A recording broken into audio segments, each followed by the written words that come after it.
Wow, what a Thursday. Did you have Heim Bloom getting fired on your bingo card for yesterday? I certainly did not. Check out today's episode of Locked On Red Sox, where all of this and more will be broken down. You are Locked On Red Sox, your daily Boston Red Sox podcast. Part of the Locked On Podcast Network, your team every day.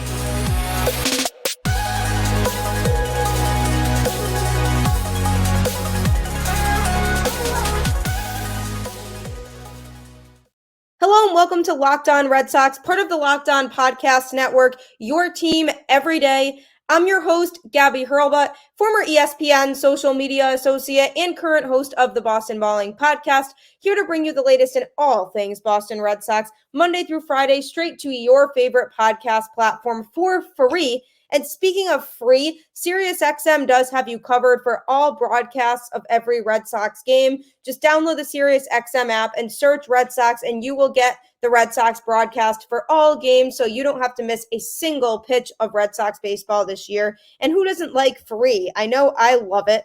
Thank you for making the show your first listen of every day. Today's episode is brought to you by FanDuel. Make every moment more right now. New customers can bet $5 and get $200 in bonus bets, guaranteed. Visit FanDuel.com/lockedon to get started. Wow, what a day for the Boston Red Sox on Thursday. Heim Bloom, the chief baseball officer, is out. The Red Sox fired him on Thursday. It was announced shortly before the team played their doubleheader versus the Yankees. And the amount of emotions attached to this and the amount of mixed feedback I've seen on social media is crazy. Some people have said, this is awful. The Red Sox really did Bloom dirty, didn't give him enough of a chance to do what he was really trying to do here. Whereas others have said, this is for the best. You know, he was so bad at his job. He couldn't figure out how to build a competitive team. All of that can absolutely be true. Heim Bloom has been fired. It feels weird to say, but it happened. I was primarily surprised at the timing of it more than it happening. I had a sense that he could end up being removed from the Red Sox organization and what they're trying to do. And something inside me felt like that possibly could happen. But I thought if that did happen, at a minimum, I thought it would be at the end of the season. I thought they would let him have the whole season and complete it with this organization. And then when the offseason hits, reevaluate. But more so, I truly feel like the Red Sox would have done him a little bit more justice if they gave him this upcoming offseason. And I say that because the Red Sox finally got under the tax, have more money to spend by clearing out all these contracts over the last few years and being able to kind of start fresh with a new playbook and a new payroll. And I would have, if I'm the Red Sox, given Heim Bloom a chance under those circumstances to improve the team this upcoming offseason and set the Red Sox up for success. We'll never know whether he would have been aggressive in this upcoming offseason or not, because this offseason is a time to be aggressive. You now have the core in place, so you have to build around them and acquire players to surround your young talent that you have now with. I would have let Bloom have the opportunity to do that. And if the Red Sox go into next season and they're still pulling up the rear in the division and not really competing and staying somewhere around 500 like they're at now, then you reevaluate a couple months into the season and maybe say Bloom is not the guy for us. I feel like he wasn't given enough of a chance under the best circumstances. When he was brought in here, the situation was very difficult for him. The Red Sox basically had no farm system in place. They had a bunch of money on the books, and he really couldn't work with a whole lot. So they brought him in to try to rebuild the farm system, get under the tax, and just kind of do a rebuild. And that's exactly what Bloom was doing. I've said he has done a great job of improving the farm system, and I'll always appreciate him for that because there's a lot of young talent in this system now. But on the flip side of that, was he doing enough to improve the major league roster?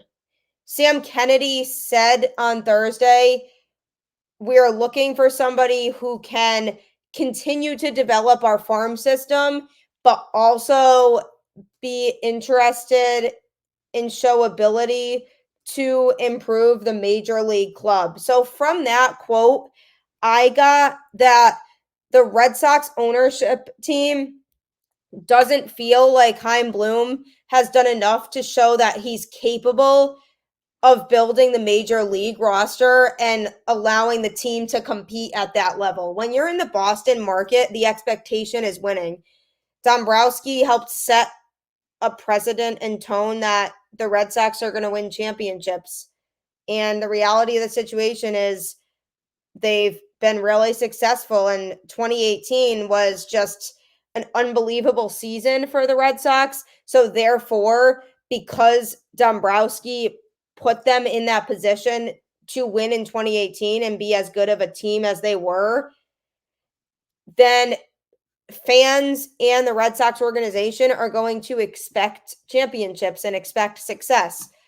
The way that Heim Bloom was going about it was a little atypical of what Red Sox fans are used to. And I believe that it would have taken longer with him there for his plan to really come to fruition, because there were young talent in the system that were starting to come up and develop and really show that they can contribute longer term. Other players who are still in the system figuring it out. But either way, Heim Bloom was brought in, and the main focus at the time was on the farm system. It was very clear, when they let certain players go, Mookie Betts to start with, let Xander Bogaerts walk, which is looking like a win anyway at this point with the season that he's having. And Christian Vasquez was obviously just emotionally attached to the Red Sox and vice versa. The fan base really was attached to him. But again, shipping him out to acquire some prospects. And you can say that these players were the talent level and caliber that the Boston Red Sox organization should be striving for. But at the time, it didn't seem like ownership was prioritizing that.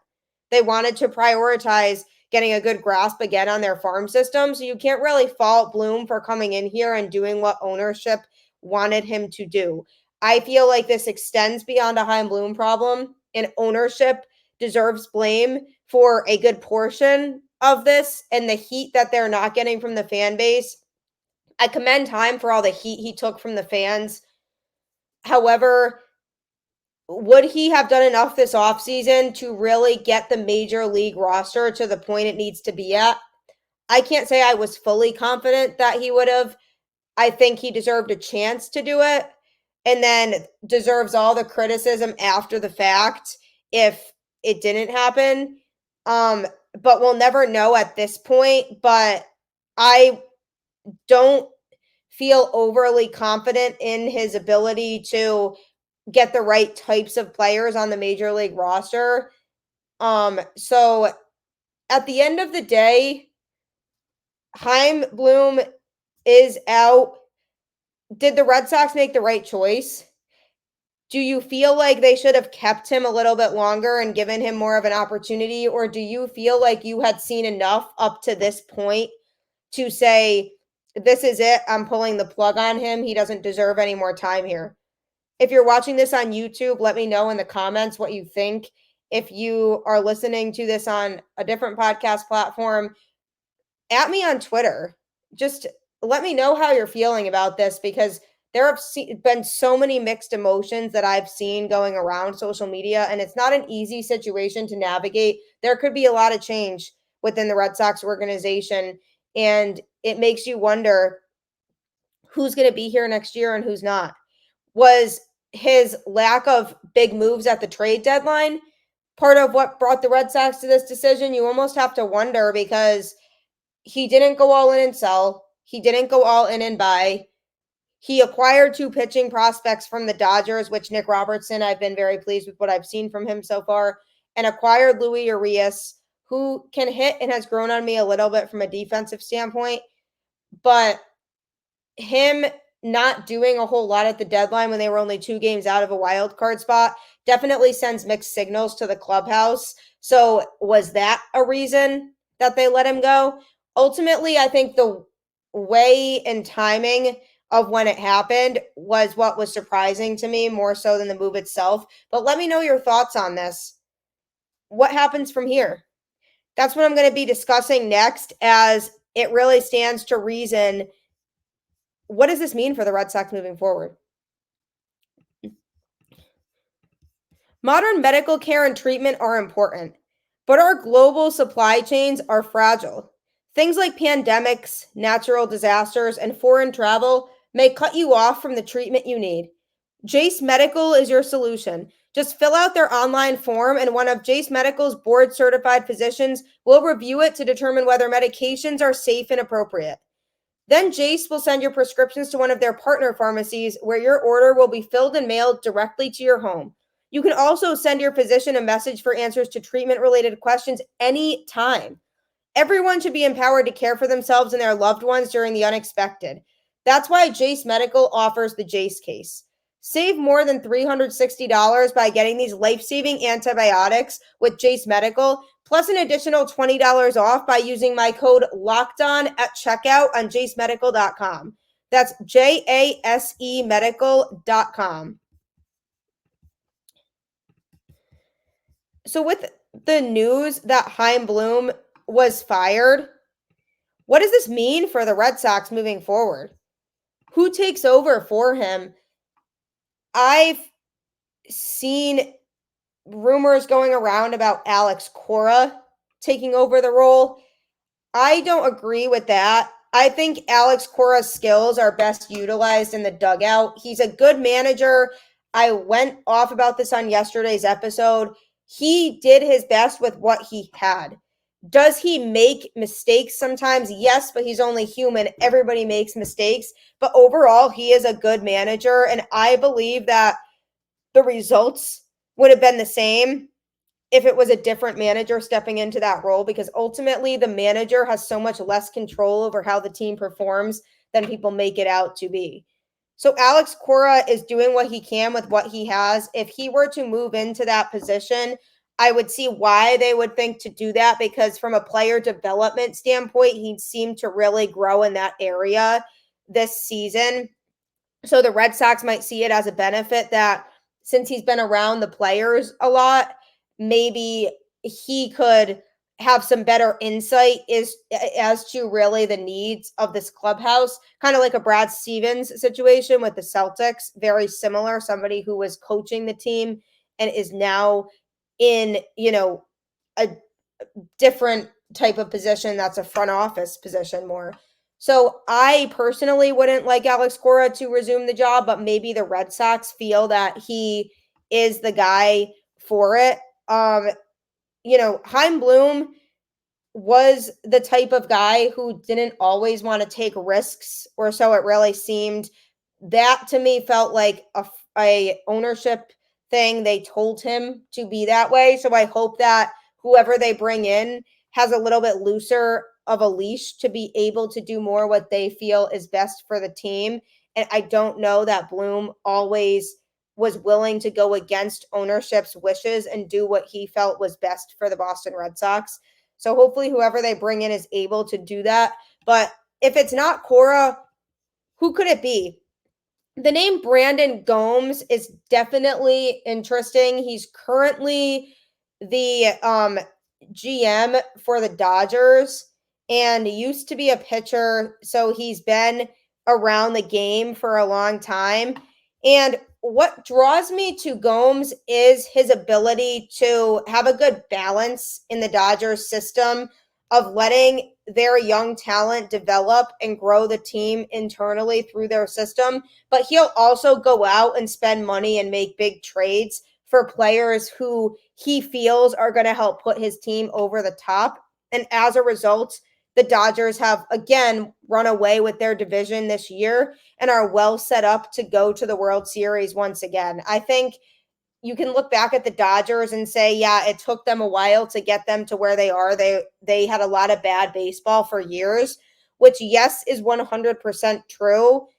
But with where they're at now, they can afford to make those types of moves. And I think the foundation that Bloom started to build is there, but now the Red Sox want to bring in somebody who's willing to build around that foundation and be more aggressive. So I could see Gomes being able to do that. I think he'll come in if he were to get this position and not trade away all these prospects that the Red Sox have in the system, because now they have the money that they can spend. So the first thing they should do is be looking in free agency and being willing to throw money at high-end pitchers. We're talking ace caliber pitchers, and I trust that Gomes knows who those types of pitchers are and would be willing to throw money at them and spend that in the right places. And then if they do have to look to the trade market, I think he understands and knows who the most valued prospects are in the Red Sox system and who should be held on to. He's done a good job with running the Dodgers organization, and I wouldn't be surprised to see him or somebody who has a similar thought process as him in this position. At the end of the day, the reality is the Red Sox might already have somebody in mind that they want to take over, and they could be closing in on something, but in order to do that, they had to fire Bloom to make that possible. And that could be anybody, really. The question remains to be seen on who that is, but if there's somebody already in line for the job, who is it? Because it seemed very abrupt that randomly out of nowhere today they got rid of Heim Bloom. It seemed quick. Obviously, we'll never know what happened behind the scenes, but it just seemed like a sudden thing to get rid of him. I feel like the reason they did that is because there's somebody that they feel could be a great fit that they don't want to miss out on. And the Red Sox gave him an opportunity when they said, we feel like Bloom is our guy and we understand his vision for what he's trying to do. And I understood that too. I understood that he was trying to build a foundation of consistent success for the Boston Red Sox and get them under the luxury tax so that they could spend more money in this upcoming offseason. Who's going to come in and show that they can be aggressive at the major league level? I wouldn't panic. I don't feel like a bunch of the Red Sox top prospects are getting traded. I actually think they're going to try to hang on to as many of them as they can, because that goes back to that overarching vision that I discussed of the Red Sox wanting to maintain their young core that they have that has the ability to carry this organization in the future and hopefully produce some winning seasons for them, but also now build around them and acquire players who can help them with that. And there is always something that goes on behind the scenes. We have to keep that in mind. As fans, we don't always know what those things are that actually happen, but presumably something about Bloom triggered the Red Sox to feel like they don't trust him to have as big of an offseason this year as they need to put themselves back into contention. So whoever they bring in will be somebody, I'm sure, who's willing to make a big splash this offseason. Will it be Alex Cora? Will it be Brandon Gomes? Will it be somebody outside of the organization that we're not even thinking of at all?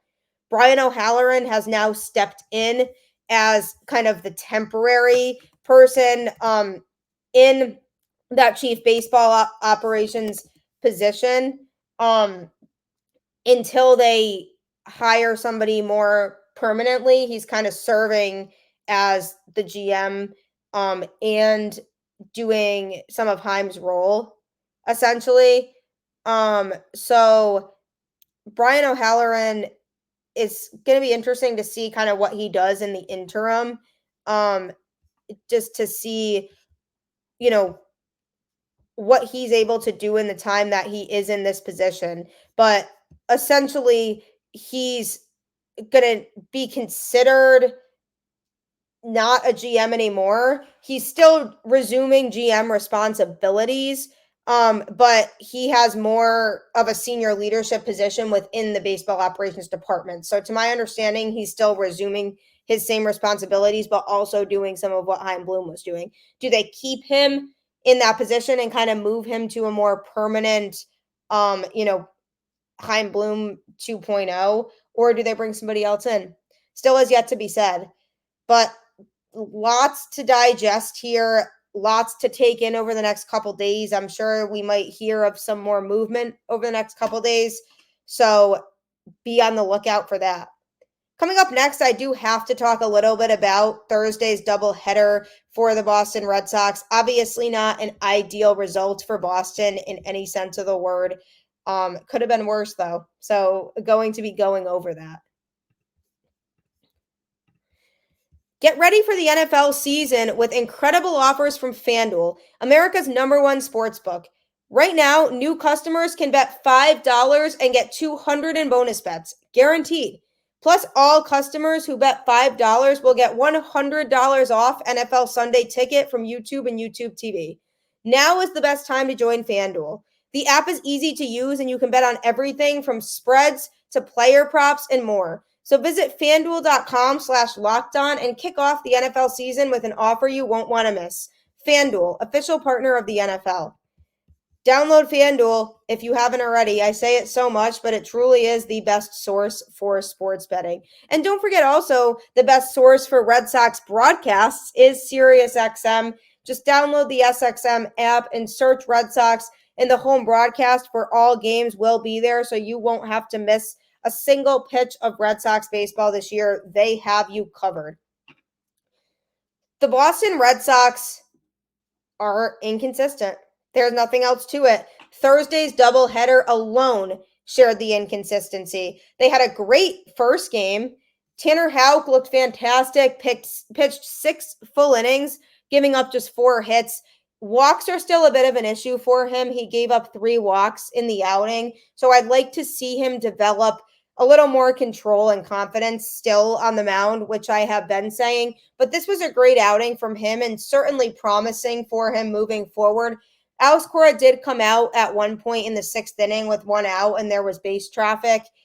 And I thought at that point he was pulling Houck, but then Cora went back off the field, presumably because he probably talked to Tanner, and Tanner felt like he could finish the inning. And I'm really happy that Cora trusted him to finish the inning. So as a result, he did. He got the next 2 Yankees hitters out, and it paid off for the Red Sox. So he looked great, and then Whitlock came in and mowed down the Yankees in the 7th and 8th innings, and Chris Martin pulled up the rear in the 9th with a scoreless 9th. So the Red Sox won the game 5-0, and it was nice to see a shutout because it was nice to see the pitching come through. And Trevor Story ripped a 3-run home run in the 8th inning. I mean, absolutely smoked. That guy has not been good at the plate ever since coming back from his injury. He's had good defense, but he hasn't been able to show that he's cutting it at the plate. So that's an issue. Hopefully he can figure that out next season, because it's going to be a long season of watching Trevor Story hit if he cannot figure things out at the plate. Ceddanne Rafaela also hit another home run in game 1, so that was nice to see. He snuck one over the monster there. So those are always good to see. So game 1 was awesome. I was riding a high after game 1, and I said being able to win the second game would be huge for the Red Sox to be able to split this series after getting swept in the first doubleheader on Tuesday. I blame these constant rainouts. That's the issue. The weather is the problem with all these Red Sox games getting postponed or starting late due to the rain. I'm going to stick to blaming that because it makes me feel better. But game 2, the Red Sox once again had opportunities and couldn't come through every time. They had the leadoff runner on base in the first 5 innings and couldn't score them. for the majority of the game. That was what was sad and frustrating about this game. They started off strong, took the lead, and then Brennan Bernardino, I mean, he came in and absolutely fell apart. The fact that it was a bullpen game in the first place, I didn't have the best feeling about it, but Nick Robertson came in and looked good in the first inning, but then Brennan Bernardino pitched the second inning, and oh my gosh, was it bad. He gave up 5 runs in the inning on 2 walks and a few hits. Aaron Judge hit a grand slam, so that was not ideal. Bernardino just looked awful, and I've been big on him this season, and I still am overall big on him. He was kind of due for a stinker like that. Overall, he's been very reliable for the Red Sox this year, so I can't really fault him too much for that one outing, but geez, it was so bad. And, the Yankees kept piling on. They were hitting a lot. In this series, Gleyber Torres absolutely destroyed the Red Sox. DJ LeMahieu recorded a big hit in Thursday night's game. So there were a lot of things piling up that just the Red Sox could not get together in this series. Rafael Devers, of course, smashed another home run against the Yankees. He just loves to hit against that team, whether it's at Fenway or Yankee Stadium. So you go, kid. Keep getting that extra ice cream. I know you love your ice cream. We don't call you Scoops for no reason. So keep doing your thing. But overall, I just want this team to finish the season off strong. Is that too much to ask? Am I too positive of a fan? Am I that person that people always say, wow, she's just too positive when this team is just very much not good? I get it. It's been a frustrating season. I'm trying to look forward to 2024, especially with some new faces and presumably some roster moves that are going to really help enhance this team and hopefully help them be a true contender in 2024. But I just want them to go through these next couple of weeks and just finish the season off strong. That's all I can really ask for from them. Thursday's doubleheader was just very off and on, 2 completely different games. The Red Sox played such clean baseball and looked awesome in game 1, and then just had some of these same issues in game 2. Pitching couldn't come through. Offense couldn't take advantage of all the opportunities they had when they had runners on base. And the Yankees just played better baseball in the series. That's just what it came down to. Red Sox go to Toronto next.